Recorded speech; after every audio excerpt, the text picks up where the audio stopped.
right, welcome to all my fellow metalheads, extreme music lovers, horror enthusiasts, occultists, and backyard belchers to the one and only Mendo Metal Podcast. We're a Mendocino County-based podcast focusing on the various metal genres and bands from our neck of the woods and beyond. We're back and in your face for another episode. I'm Austin Spence from the band Embryonic Devourment, and with me is my co-host Brian Sticky Tips. Joining us tonight, we have Lance with one of the premier thrash bands of this area, SKITZO. They'll be playing the upcoming Mendo Lake Metal Fest Saturday, June 17th. We're stoked that he agreed to come on the podcast and share some insight into his band and talk about the style we all love, heavy fucking metal. How you doing tonight, Lance? Oh, good, man. I don't think on that. No, they're not playing I'm going to attend. No, they're not playing the. Yeah, they're not going to play the event, but Lance has got a vending space there. Oh, nice. There you go. Yeah. So I'll be there in full spirit. Hell yeah, man. We'll have to get you up on stage when we play and puke all over everybody. Whatever you want. Sounds good to me. Nice, man. So let's talk about how SKITZO first formed. Talk about kind of how you first got into metal and what inspired you to start SKITZO. Oh man, it goes back to when I was a little kid, 7, 8, and I don't know, maybe 5. I went and saw The Exorcist, the movie, as a little kid, and then I was a big Kiss fan, and I thought, like, incorporate, offensive music and then kind of spit up some green stuff. I didn't want to do red because I'm sure Gene Simmons would sue me. But I think around 1980, we were named the band Venom. Boy, even heard of Venom. And then I found out in shopping in a import record store, I saw Venom on the wall, shirts, and I'm like, oh gosh, okay, we better change our name. So we changed it to SKITZO, and that was about 1981, and we're going on 41 years. That's kind of how it fell in. So you were there at the very beginnings of this thrash revolution when everything began in the Bay Area. Right. We weren't playing in the Bay Area though. We were playing up in, Healdsburg, Santa Rosa, parties. We didn't even get our first club gig until 84. So I think it was 1985 was our first San Francisco landing to play the city in 1985. And we started, going out to shows, giving people stickers and flyers and merchandise. And then I got an idea to go on KTVU, KRON. It's called Voice Your Opinion. Those spots that come on up at 2:00 in the morning. Yeah. And so I called all those TV stations, and I said, hey, maybe I could do something about, anti-violence in the nightclub. So it was called nightclub violence or something. I was trying to tell the kids to not break toilets. If you're going to fight, go across the street. It was like a PSA message. Yeah. So it was cool because I got to wear my SKITZO shirt, and I put my phone number at the bottom, and it was called 433 Nuts. So everybody knew my number. I used to, do all kinds of crazy messages on my voicemail. And to this day, I recorded and kept tapes of people calling my hotline. There's people, Paul Bailoff is on there, all kinds of crazy people. friends and thrashers calling 2:00 in the morning. And I would say that was like the big start of, we were just bombarding people's homes before we were even known. Yeah, I mean, that's we would have to stay up late to watch Headbangers Ball, back when I was a kid, because that's when the metalheads, do their thing is late in the night, it's like that's the only time to be able to catch that kind of stuff. Right. And it was like free advertisement. It was really cool. Nice. So do you remember your first gig as SKITZO? Like, what was that? How did that come to be? Oh, yeah, I was just talking to someone about it. It was my first, it was our first performance. It was like 1982. It was at, it was on a deck at a house in Healdsburg. And I'd say maybe 40 people were there. That's a pretty good crowd.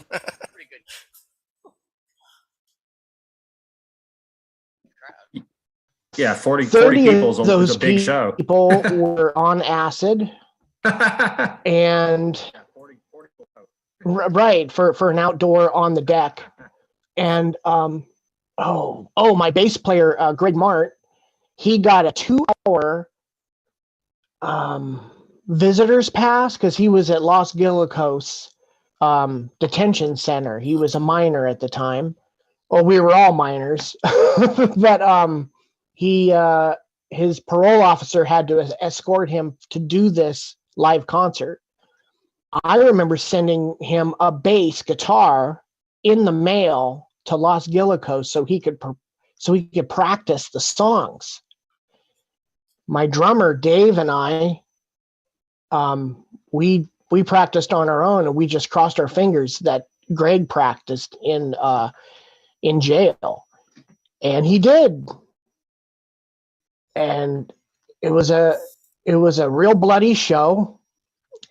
The bass that he used had nails sticking out, and his hand ripped open. So he's playing, and he's sweating his, and blood's on, and his his blood is coming down his face. His parole officer's like going, "What is going on?" Because parole officer thought it was a pop band, or there was no thrash back then. Yeah. Nobody expected something crazy, and puking, and oh my God! I'm like imagining myself being there and like in the middle of all that, and kind of wish I was. Right. Well, it was. I'd say half the people like fled into the orchard, who were on acid, kind of screaming their heads off because they just weren't prepared of the kind of brutalic songs. We had Sick Son of a Bitch, Insane Empire, Love Butcher. I mean, it was all like, eye socket intercourse. I mean, it was like borderline Gigi Allen, Venom. I don't know. I mean, we were just trying to get to people's core and scare the shit out of them. Well, that's a way to do it. Yeah. I mean, to see that on acid, that's got to be a fucking trip, man. Yeah, and some of those people who are still around, I talked to them today, and I said, "Wow, what was it like?" And they said it was like pure hell. They were scared to death. They didn't know what to do. They just had to run. That's kind of what I did when I very first smoked pot. I just took off running. My heart started pounding, and for some reason I couldn't stop running. I thought that if I stopped, I would die. Oh wow, really? Yeah. I always had to tell myself that's kind of scary. I always had to tell myself to don't forget to breathe. That was always my trip. just got to remind yourself, this is a drug. I used to I'm on a smoke drug right pot. now. I would just I would this is a drug. I'm on a drug right now. right. I was just laughing. It was a party. It was a fun time for me back then. Well, so that was then. And here we fast forward 40 some odd years later. Between then and now, how many releases, how many albums has Skitzo put out? 20. 20. Wow. Wow, that's amazing. That's amazing. And out of those 20, what would you consider to be your most popular, like your quintessential Skitzo album? Well, the Sculling is the one I always have to repress. Got Sick is another repressing. And what else was there? Oh, Sign Us or Suck Us is a big represser. Yeah, that's a great one. Yeah, those. Yeah. Got Sick for me, man. I love the Got Sick album. I feel like that's a death metal album to me. I've always, when I first heard it, I was like, this is death fucking metal right here. Right. Well, Austin, I'm glad you got that, because there's a lot of hidden Easter eggs in that album. A lot of keys, doors that were locked. And when you listen to it, your mind can open it up. It's definitely a concept album. I've gotten a lot of flack from serious death metal heads that really hated that record. They thought I was making fun of death metal, and I was not. I was having fun recording it, but I wasn't making fun. Do you know the difference? Definitely, yeah. I think it's a great album, and seeing it live too, and you had two drummers. To me, that was just explosive, man. I mean, I had never seen that with a metal band until you guys came around. That just blew my fucking mind. Right. I didn't know how that was going to work out either. It blew my mind too. I don't know.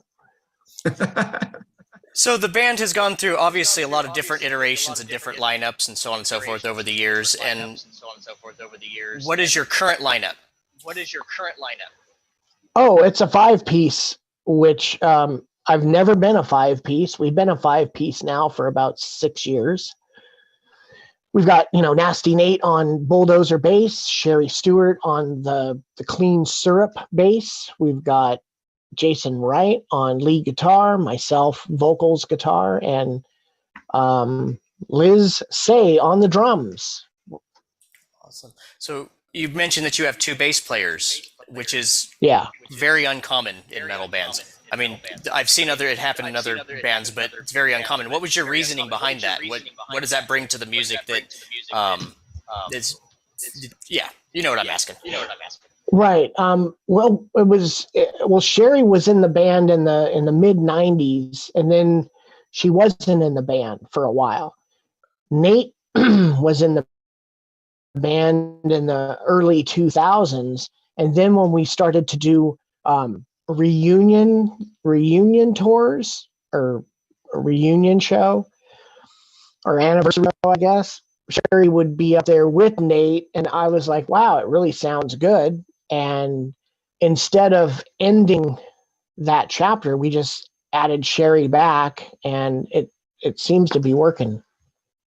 Well, it does. It's a very heavy sound. There's it's thick, and there's a thickness to it that I personally like. Yeah, and these band members are obviously family to you at this point, So I mean, how do you say no to somebody who wants to come back to the family? You don't say no. Right. I mean, she's close by. She's definitely a great player, and mad respects to her from being in the band way back in the mid 90s. I mean, we were really crazy back then. Lots of turmoil, lots of craziness back in the day. And I think we've kind of matured on the level of I don't know. I can't explain it. I don't know. It's when you get older, we just focus more on the human being of the musician, what their concerns and needs are, and we're just moving forward. We're all grown up. Yeah, pretty much, I guess. I mean, there is times that, we'll do some craziness, but, we'll save that for the stage or, a backstage event or, something kind of worthwhile for the books. I feel you, man. Getting older as a musician, I did something really weird lately musically where I made a dark wave song. Really? Yeah, it's like 80s Depeche Mode type stuff. And for some reason, I'm really enjoying it. I might even like it more than my own band. No, but see, here's the thing, Austin. You're gonna play some of that dark wave stuff and let it out, which means you're having an outlet, which means you're gonna have more room for your professional band, and you're not gonna burn out. Nice, I like that. Yeah. Well, so you've got SKITZO, you've got that going on, and an amazing band. But you also have other projects. You do a Black Sabbath tribute band, Electric Funeral. How did that come about? Black Sabbath tribute band, Electric Funeral. How did that come about? Oh, that was way back 2004, 3. I just answered an ad with Tim. Tim is the guitar player. And when I met him, he's the same guy that I met back in 1983, 84 at a record store. He was buying the Merciful Fate EP, Nuns Have No Fun. And we were talking back at Rebel Records. And then, 30 years later, I'm in a band with him. And it was a trip. Cool. Cool. So how you've kind of done a lot of B-movie stuff. Like, explain that, because I know that I've seen you pop up here and there in some of the kind of the underground B-flicks. Well, I tried Hollywood in the mid to late 80s. I got a lot of really good roles. Like I fought for the role of Lost Boys Part 2. I got it. It was great, but the funding went out and the Hollywood producers ended up using the rest of the money for cocaine, and then that failed. Well, I mean, why not, right? And then I was involved in a project with Kirk Hammett and Ed O'Neill from Texas Chainsaw, Shelley Winters, an old actress, and it was kind of like a Texas Chainsaw weird thing called Thanksgiving, a Bloody Feast. And that was going to be produced by Robert Alden May, and makeup artist was a guy named Danny, who was best friends with Kirk Hammett. So that was going to be in the mix. And we started filming back in 89. And then Robert Alden May's mother, who was about 80 or 90, she was like the main person in the movie, and she ended up dying in the middle of filming. Wow. So that went down the tubes, So I'm like, oh my God, all this, I'm trying my hardest, and I'm like, screw it. I'm gonna, I don't know. I got some money. I did a loan, or I sold something. I got $500. I go, I'm doing my own movie. So I got together with a makeup artist friend of mine. We did the movie Holy Moly for like $500.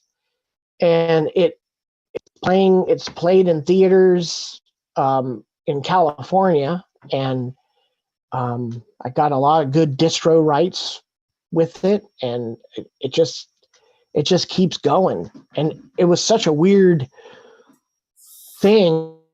I paid to go see my own movie in a movie theater once, and I'm watching it. I'm like, man, I can't can't believe this movie that we made for $500. I'm sitting in the theater watching this movie, and the only thing I could think of, I'm looking around and I'm like, there's about 100 people in the theater. Wow. And I'm thinking, man, these poor people, this fucking movie sucks. This is a terrible movie. I kind of want to see it. Where do I find it? It's a good movie. I got to see it on the Schizo Vomitorium DVD that I got from you. Right. It's on that. That's awesome. Oh, yeah, man. I'm a big fan of the old Trauma movies as well, like Toxic Avenger and all that kind of stuff. I really appreciate it. It's definitely up that alley. Yeah, totally. I dig it. Great. Well, we're kind of winding down here. We've got about 5 minutes left, and typically at this point, we, before we go, we like to ask our guests a question. In your opinion, what are three bands right now that people should be listening to? Okay. Okay, so it's funny because I was rocking my embryonic devourment shirt, the lizard people purple shirt today, and I had lunch with Jason Wright. So, and we got some good compliments on your shirt. Oh, wow, cool. So we're I'm gonna say embryonic devourment. Also, last week I was hanging out with Larry Boothroyd from Victim's Family, and we were in a record store together, and I went and bought the new Coffin Hunters album. Nice. So I really like the Coffin Hunter. And then Jason Wright showed me some of his flamenco stuff, and I gotta give it up. The props on that flamenco guitaring that he does. He's amazing. Oh my God. It takes a lot for one person to sit there in a chair and entertain an entire room full of people with just a guy and an instrument. Yeah, you've got a hell of a guitar player there, Lance. I know, and I don't. Sometimes I don't even realize it, and then he shoots me a couple of those flamenco recordings he's doing, and I'm like, holy mackerel! I'm just floored. And that's why I had to take him out to lunch, because he's so good. Good gets you lunch, right? Yeah. Well, I'll tell you, one of the bands I'm listening to, I don't know if you've heard of or not, and I'm kind of really digging on them, is a band called Greta Van Fleet. Okay, rock, yes. Yeah, man, they're killer. They get a lot of flack for sounding like Led Zeppelin, but it doesn't bother me because Led Zeppelin don't make music anymore. So if you like Led Zeppelin, listen to Greta Van Fleet. Exactly. It's like I get another Led Zeppelin album, and I'm a big Zeppelin fan. Right. And you can tell they're authentic, you know? One of the bands that I'm digging right now out of the Bay Area is Death Wish Kid. They're very like pseudo-punk, I want to say almost kind of a little Black Flag-ish, but they're an awesome band. Check them out if you get a chance. Okay. Oh, Project Mayhem, Dwayne Mullen's new band. Okay. I have not heard them yet. What are they, kind of thrashy? Are they more death metal? What are they playing?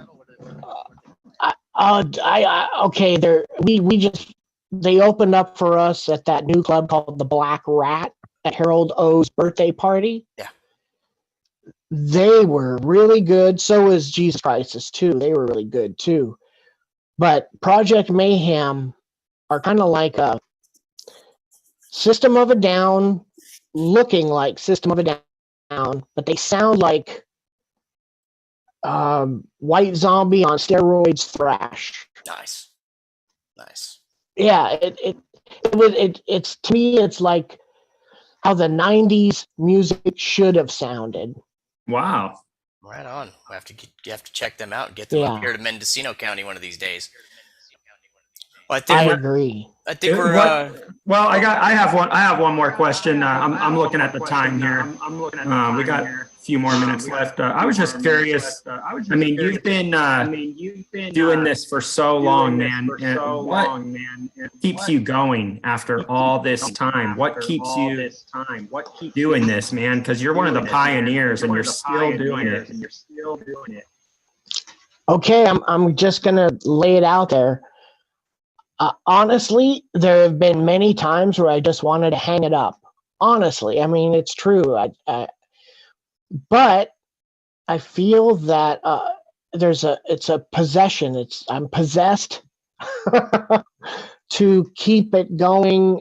I mean, whenever I get weak and I want to hang it up, something gives me a burst of energy to keep it going, and I don't know what it is. Honestly, I don't. I mean, it's not that financially rewarding. I mean, we have good times and bad times. I honestly can't answer.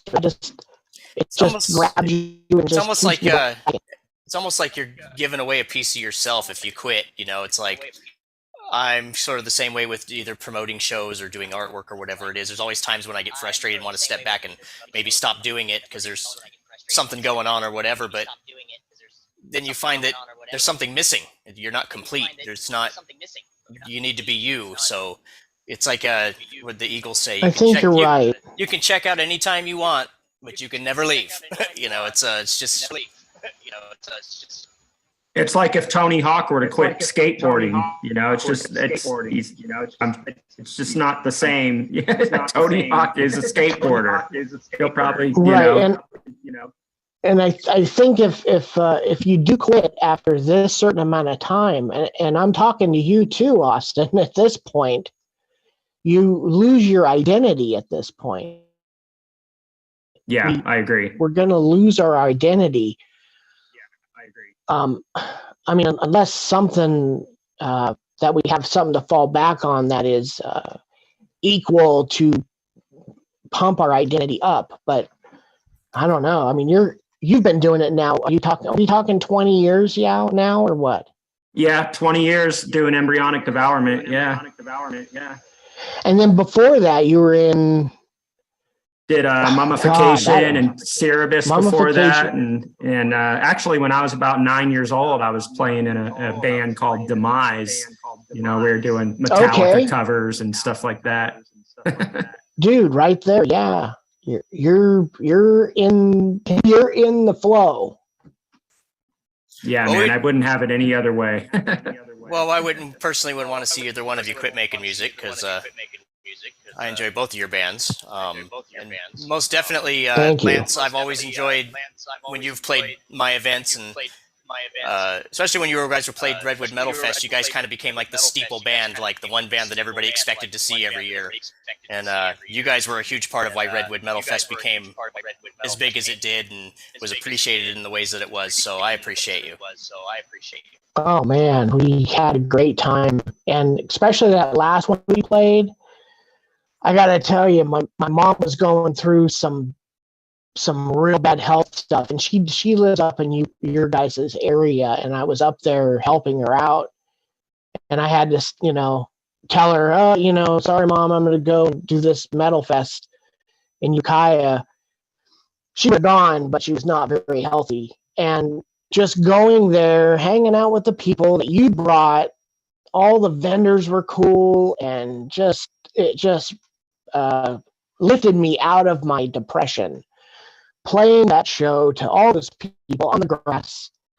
I was driving home afterwards, just flying high. It was great. Nice. Just want to let you know that you're appreciated. Well, thank you. Hell yeah, Lance, you're metal family, brother. That's one of the cool things about the metal scene is that we're all family, and I look to you as a forefather and an inspirational force. You keep me going, man. There's many times where I've thought that same thing as you. I'm just going to give up, and I'm like, fuck no, Lance is still going. I can still go. That's awesome, man. Thank you. So what's next for Skitzo? What do you guys got coming up? Where can people come see you? Well, we're doing two 2 new songs, maybe 3. We might do like an EP, or a video, another video we were throwing around. Yeah, I mean there's stuff ahead. What shows you got coming up? We're playing in a really cool place in Cloverdale called the Wolf Brewing, and that's on April 22nd, Saturday. And then there's that new club, I think I sent it to you, Austin, the Will Call. Yep. Electric Funeral is playing there Friday the 14th of April. Nice. So people go out and check Skitzo out at one of those places coming up here pretty soon. Yeah, thanks for joining us, Lance. We really appreciate it. And this will conclude episode 11 of the Mendo Metal Podcast. Everybody, if you haven't heard Skitzo yet, check out Skitzo. This is the Mendo Metal Podcast, signing out.